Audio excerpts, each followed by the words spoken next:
At the end of 2025, a rare power cleanup is happening in Zhongnanhai since the start of the government.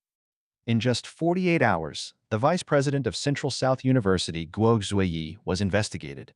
The former Sichuan police chief, Ye Hanbing, was named again, and the National People's Congress Standing Committee removed the representative status of 8 people like He Weidong at once. The cleanup of top generals in the army is very rare. At the same time, the Politburo Democratic Life meeting had an extra meeting. The official report used careful words, and the future of political commissar Ma Xingrui is a mystery. More and more officials are caught, and generals are changed faster and faster. Is this really anti-corruption, or is it changing the power map? The real big show is probably still coming. The Chinese Communist Party's anti-corruption reached a new high at the end of 2025. Let's start with 3 official news stories. With only 2 or 3 days left until the end of this year, the Chinese Communist Party released many signals about handling people. On the 27th, the Chinese Communist Party announced that Guo Zuiyi, a member of the party committee and vice president of Central South University, was investigated. He became the 64th mid-level official publicly reported as investigated this year. 2 months ago, Guo Shuiyi's old boss, Zhang Yaoaxui, who retired more than 8 years ago and was the former party committee member and president of Central South University, was announced as investigated. The two got in trouble one after another, showing that this wave of so-called anti-corruption in the college system seems like a group case. Guo Shuiyi's investigation shows that the Chinese Communist Party's so-called anti-corruption has gone deep into the college system, hitting the core leaders of double first-class universities. Central South University is a key national university under the Ministry of Education, a 985 and 211 school, and in 2022, it was picked for the second round of double first-class building list. It claims to lead the country in colored metals, medicine, and rail transport. When 2 top leaders of such a great school get in trouble one after another, it not only shows the corruption risk where school power and academic resources mix, but also means that anti-corruption in the education system is getting stronger in 2025. Current ones can't hide, and retired ones are not safe. Besides Guo Zhuiyi, on December 27th, the Central Commission for Discipline Inspection also reported 7 typical cases of breaking rules and laws, including Ye Hanbing, the former vice governor of Sichuan province and former head of the Public Security Department. Ye Hanbing worked in the Zhejiang police system for nearly 34 years early on, rising to vice head of Zhejiang Public Security Department, member of Hangzhou City Committee, and head of the Public Security Bureau. He worked under several people called Zhejiang New Army who are close to Xi Jinping, like the current premier Li Qiang. In 2018, Ye Hanbing moved to Sichuan across provinces, becoming vice governor and head of public security. He was announced as fallen in May this year. On November 24th, he was double expelled, meaning kicked out of the party and his job. The report said he used 3 public cars for himself for a long time, accepted many invites to meals and trips from private business owners, all paid by them, and went to private clubs against rules. From 2018 to 2025, his problems included bad style, not being clean, messing with law enforcement, and more, even forming small groups, believing in superstitions, and fighting against checks.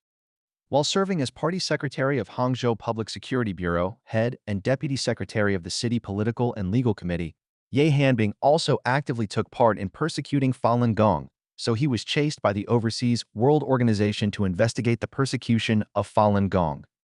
In July 2023, Falun Gong practitioners gave a list of Chinese Communist Party officials who persecuted Falun Gong to 44 countries' governments, and Ye Hanbing was on it. This list will be the basis for those countries to chase and punish them later. Ye Hanbing's case is not alone. From local police systems, school admin systems, to top army levels, the officials handled in big groups in the second half of 2025 cross many power areas. In many cases involve problems built up over a long time. This dense targeting shows that these handlings are not sudden ideas, but part of a higher-level unified plan. The Politburo meeting on December 25th heard a report from the Central Commission for Discipline Inspection, set tasks for anti-corruption in 2026, and stressed to keep high pressure without stepping back. On the same day, the National People's Congress Standing Committee announced removing the national representative status of 8 officials, including former Jiangsu State Assets Director Zi Zhengyi, former Hunan People's Congress Deputy Director Wu Lan, and former Xinjiang Political Consultative Conference Vice Chair Jin Zhizhan, former Military Commission Vice Chair He Weidong, former Military Commission Political Work Deputy Head He Hongjun, former Military Commission Training Management Head, General Wang Peng.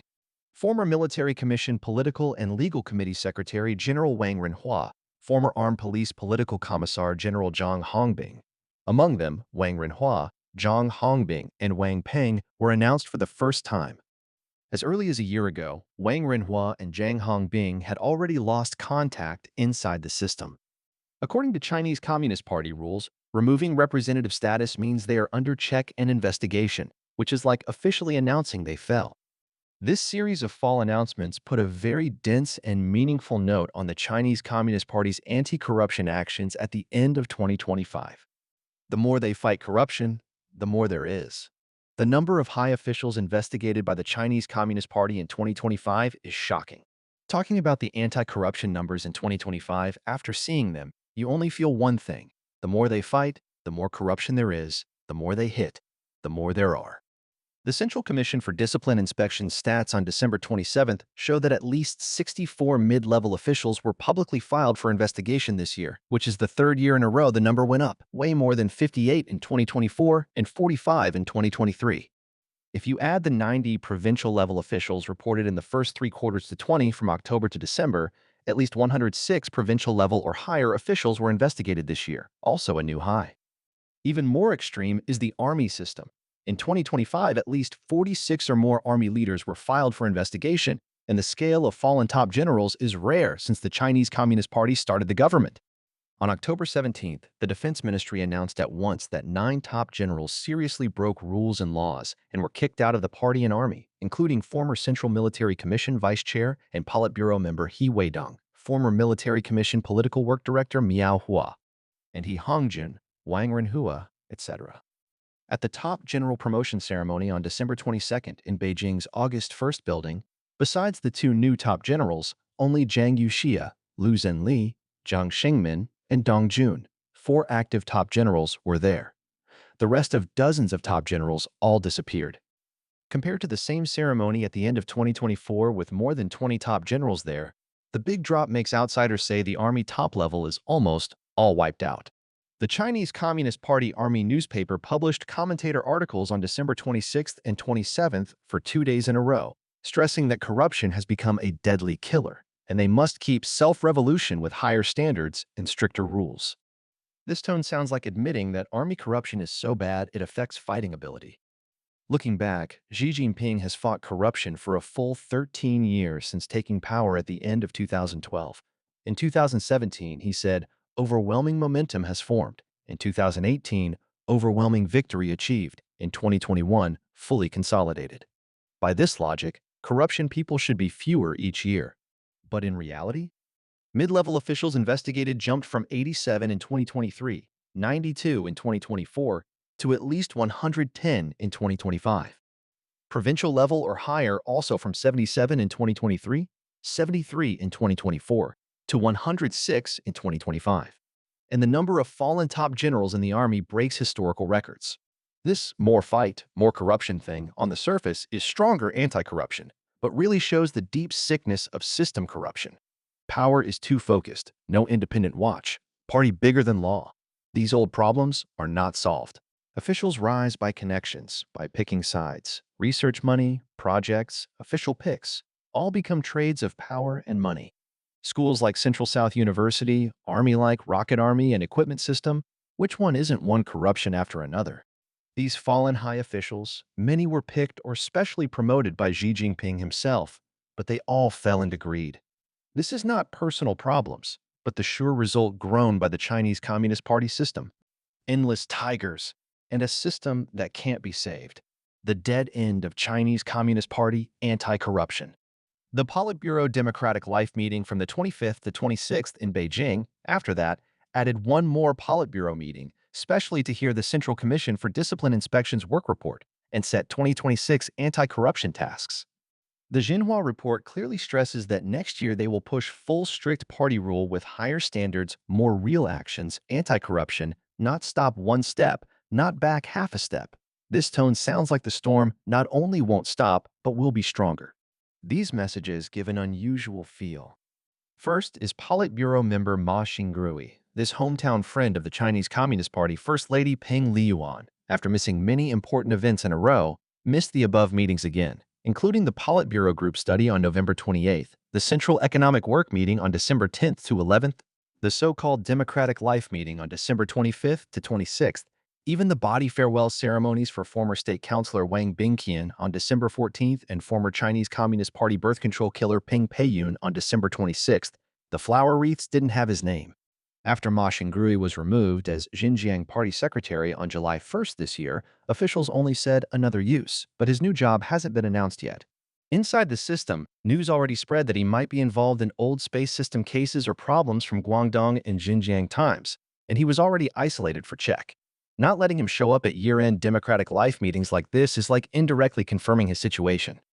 The most funny part of the Chinese Communist Party's 2025 anti-corruption is that the fallen big ministers, whether the disappeared Ma Xingrui or the army's all-wiped-out group of top generals, most were loyal guards picked and specially promoted by Xi Jinping in his 13 years in power. From Fujian old team to military industry elites, these once hoped-for people used to replace so-called old forces from before. In the end, all fell into the poop pit of corruption. This shows that in the Chinese Communist Party's power setup, so-called loyalty is just a ticket to get corruption chances. Even more interesting is the changes in the meeting report. In past years, reports always stressed Politburo members to protect central party authority and carry out central party decisions. But in 2025, these are gone, changed to lead in fearing the people, fearing the organization, fearing laws and rules. Xi Jinping's speech no longer directly asks Politburo members, but generally talks to leading officials. These small changes are seen by some watchers as some loosening of Xi Jinping's power, but the official tone of anti-corruption strength didn't reduce at all. Signs of keeping high pressure are everywhere. So the question is, after Xi Jinping took power, anti-corruption fought for 13 years, but the numbers of fallen greedy officials are higher each year, levels higher each year, especially army, close people falling in groups, even Politburo members starting to disappear. People can't help asking, what problem is this anti-corruption solving? On the surface, the Chinese Communist Party catches people harder and harder, but the root problems are not touched at all. Power has no cage. Watching is all inside the party watching itself. Laws always follow party rules. Officials just pick the right side to go all green lights. Pick wrong or teammate falls, then they are done too. Research money can be split privately. Projects can take kickbacks. Official picks can sell jobs. These corruption grounds are never removed. Just change a group of people to keep corrupting. This series of moves at year-end sends a clear signal. 2026's anti-corruption storm will only be bigger, harder. But if the system doesn't change, anti-corruption is always just changing the soup, but not the medicine, a game. Netizens' comments hit the nail, guarding the poop pit to hit flies. Deeper is the 26-year-long persecution of Falun Gong. To keep this movement, the Chinese Communist Party had to promote many obedient tough guys. These people, after rising, greedily corrupt a lot, forming a bad cycle. According to Minghui Net's not complete stats, from January to October 2025 in mainland, at least 2,843 Falun Gong practitioners were kidnapped or bothered. From January to November 710 were illegally sentenced. From January to July 90 were persecuted to death. This fake, evil, fight-ruling logic from top to bottom ruined basic morals. Official field becomes power money trade place. Even monks in temples greed money and like sex, not to mention officials with real power. These shocking fall numbers in 2025 are full of absurd and helpless. Next year, how many new names will join this list? We can only keep watching. Or maybe we will see this system in endless cleanups, how it goes to power's weakness and collapse.